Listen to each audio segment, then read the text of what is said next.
a gentleman who is the flamethrower for the great GIRARD Indians. Ladies and gentlemen, give it up for GIRARD's very own Cam Herrick. Cam, what's up, buddy? What's up? How are you guys? We're wonderful. It's good to see your face, dude. Talk to me about the Indians. To wear that Power G, we kind of promoted it, marketed it a little bit before the show. You're the dude when it comes to the Indians. You're the guy to have all that on your shoulders. What's that feel like, and especially in a conference like the NE8 where you're always getting everybody's best punch? Feels great. From last year, I wasn't the leading pitcher, but once I got on the mound, I did the best I could. And now that I'm in the spot that I'm the top and can do the best I can, it's a good feeling. Talk about preparing for this season. I'm sure you kind of understood that it was going to be your time to be that number one and set the tone for the rest of the staff.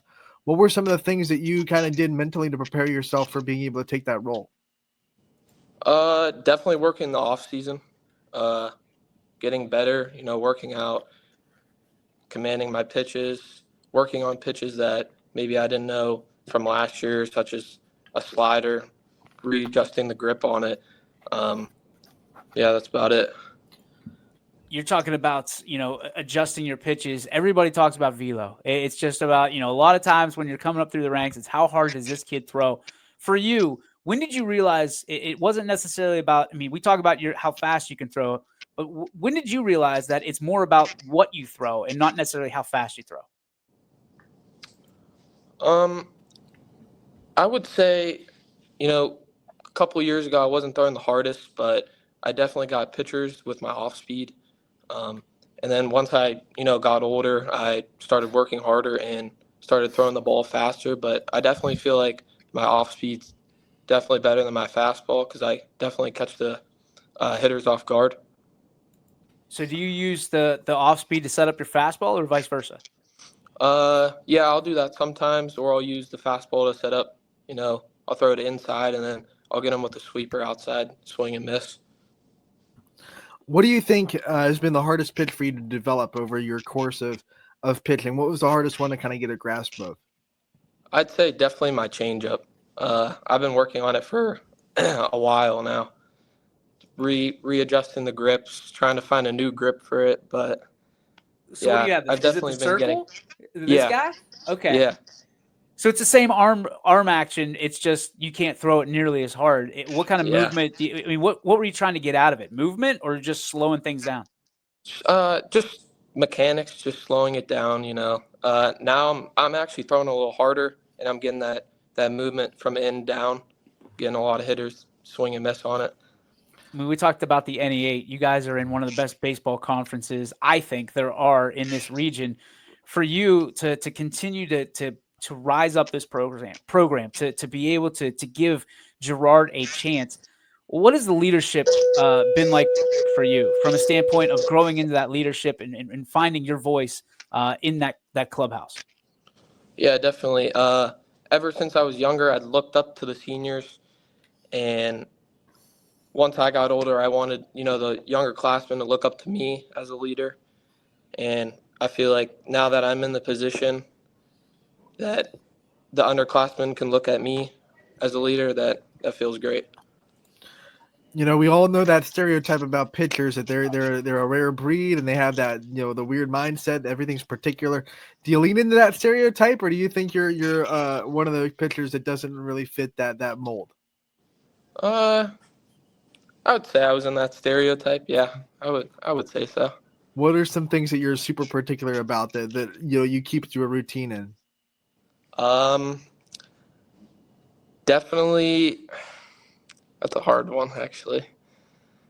What are some of the quirks that you have? I'm sure you're a pitcher. People call you crazy all the time. What are some of the quirks or superstitions that you have that you carry with you, through the season? I'd definitely say I have to run before a game, or I can't eat anything before a game because nothing. I just can't eat anything before a game. You worried you're gonna puke or what? Yeah, my stomach it's just not gonna feel good on that mound, and I don't want to feel terrible on the mound throwing. So that's usually I really never eat before a game. Is that only games you pitch or games any game? Definitely before I pitch. Yeah. Okay. Yeah. So outside of pitching, what's the position that you favor the most? Third base. Big third base guy. Big 30. So you like the hot corner. Yeah, I love it. So you have something for pressure. I mean, I wouldn't eat either, I guess, because I mean you got it all cranked up. Yeah. What's your favorite? I mean, if you had to pick, when you're going to the next level, Yeah. what would you want to play, and what would you prefer to play? I would definitely want to play third, I would say, since I've always been playing there ever since I was little. And I just stop every ground ball that comes to me. And I've always loved playing third. People that get in high pressure situations have to find ways to slow their heart rate down, whether you're pitching and you get runners on and you can't give up anything, or whether you get a ball hit hard down the line in third. You got to be able to slow the heart rate down. What are some things you say to yourself, or mental things that you do to kind of keep yourself calm and collected in those situations?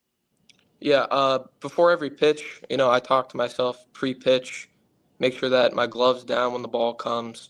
Um, I'm watching the batter, see, if he fouls a ball off, where it's going. I kind of position myself to, where he might hit it again. And yeah. We talked about catchers right before you got on, and there's a trust factor between a pitcher and catcher in a relationship, that has to be better than most.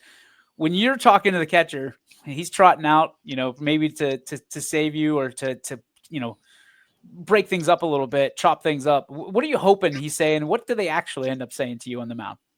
I'm hoping he's saying that I'm throwing the pitches in the strike zone.